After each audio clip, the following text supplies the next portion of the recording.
اوكي بدي بسم الله الحمد لله والصلاه والسلام على رسول الله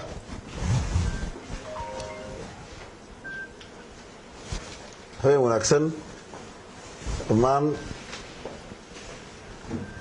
shacab weynaha reer galmudug meelay joogaanba saad ogtihiin ama haddaad dhegaysateen halkan waxaa laga soo saaray ama laga akhriyay liiskii golaha wasiirada xukuumadda cusub ee galmudug muddaan soo daahnay ka badan waqtigii ama ka badneed waqtigii loogu talagalay ama sharciga iyo dastuurka dawladda galmudug uu dhigayay muddadaas waxaan u qaadanay aan ku maqnayn sidaad ogtihiin howlihii muhiimka ahaa ee dhammaystirka ama isu keenidda dhammaan qaybaha kala duwan ee reer galmudug ee tabashooyinka ama kala duwanaanshuhu ka dhex jiray runtii waxaad ogtihiin inay noo soo qabsoomeen ilaahay fadligiisa howlo waaweyn oo galmudug ugu jira baal dahab ah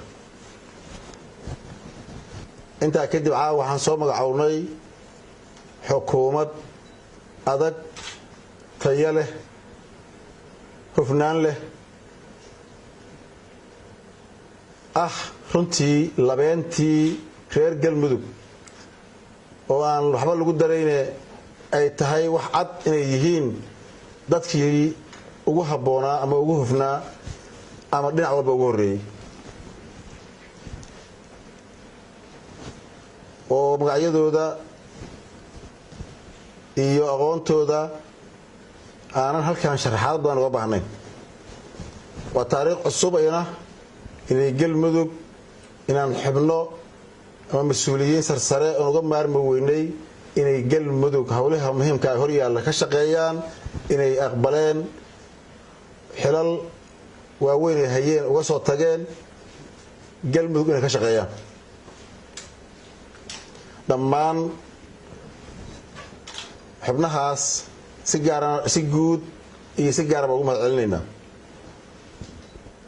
dadka aan magacownay xubnaha golaha wasiirada cusub ee magacownay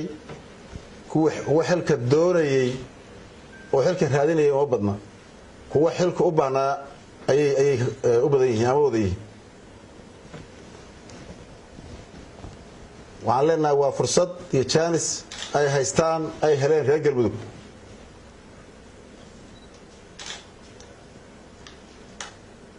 waxaan u rajaynayaa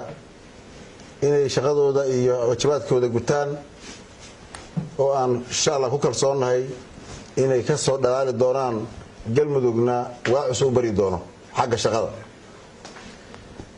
waxaan baarlamaanka ka dalbanaynaa inay sida ugu dhaqsiyaha badan u meel mariyaan insha Allah annagoo og inay duruufo caafimaad iyo cudurro adduunka halakeeyay jiraan Soomaaliyana soo gaaray haddana sida ugu suurtagalsan in loo meel mariyo si ay u gutaan howlaha muhiimka ah ee laga maarmaanka ah ee shaqooyinkii iyo wixii la qaban lahaa u taagan yihiin in loo meel mariyo xukuumadda cusubna waxaan rajaynayaa guul horumar iyo inay galmudug meeshay ka sugayso iyo hawshay ka sugayso gaarsiiyaan ilaahay idin aad iyo aad baa u mahadsantihiin asalaamu calaykum waraxmatullaahi wabarakaatu